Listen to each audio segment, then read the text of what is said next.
Selain mengurus sertifikat, warga membayar 19 juta rupiah di Desa Mojo Lebak Jetis. PTSL dipungut biaya 300.000 rupiah. Legalitas atas kepemilikan properti baik berupa tanah ataupun bangunan harus bisa dibuktikan secara sah.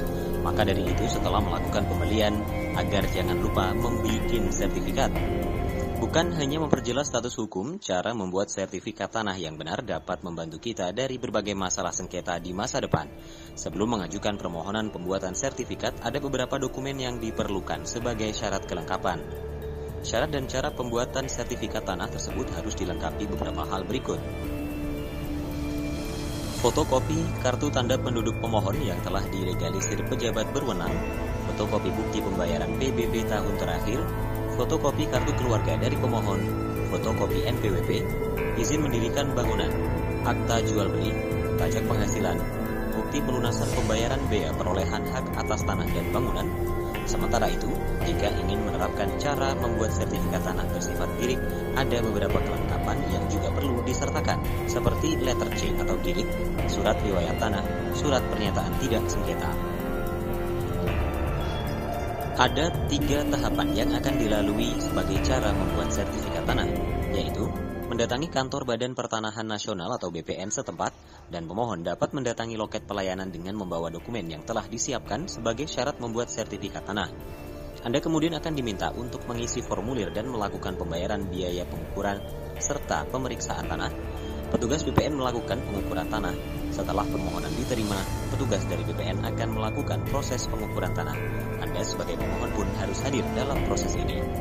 Hasil dari pengukuran ini akan dilanjutkan untuk pembuatan surat keputusan dari BPN Pusat. Sementara itu, perangkat desa merupakan pelayan masyarakat termasuk untuk kepengurusan sertifikat tanah biasanya melalui desa dan dilanjutkan ke kantor-kantor Badan Pertanahan Nasional setempat. Seperti yang diketahui oleh tim 9 di Desa Mojo Lebak, Kecamatan Jetis, Kabupaten Mojokerto, ada salah satu warga yang bernama LS, alamat Dusun Dadapan. LS telah mengurus sertifikat tanah sebanyak 2 bidang tanah. Oleh desa, LS membayar 19 juta rupiah. Seperti yang tertuang di dalam video tim 9, LS pada tahun 2015 telah mengurus tanahnya sebanyak 2 bidang dan membayar 19 juta rupiah ke Ibu LG selaku sekretaris desa, dan uang sebagian dipergunakan oleh AR selaku kepala desa. Namun sampai detik ini pembuatan sertifikat belum selesai.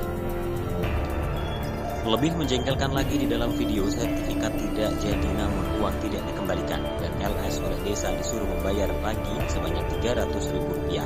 Program pemerintah pendaftaran tanah sistematis lengkap atau PTSL yang seharusnya juga gratis. Ironisnya lagi, sebanyak 1.000 lebih permohonan program PTSL di Desa Mojo Lebak juga dipungut biaya sebanyak 300.000 rupiah. Sebelumnya, warga juga mengaku kalau di tempat tersebut ada PTSL bulan 5 tahun 2019 dengan permohonan yang dipungut biaya sebesar 300.000 rupiah. Hingga berita ini diangkat, kepala desa dan sekretaris desa saat dikonfirmasi belum memberikan jawaban. Bilang nggih, waktu niku kan kula medhi erek-erek kwitansi kan nggih mboten jenengan sukani. Terus wonten waktu itu nggih kula nggih mbayare kan nggih kontan. Terus 1 minggu bayare pinten niku kan 14 juta. Terus wonten tindak selanjutnya lagi kan pinten gangsal 1.000 1 minggu niku wau. Kok banyak yang 5.000 kok bangunan kok kena ngonten lho. Pria Sakti, Mojokerto, Jawa Timur melaporkan.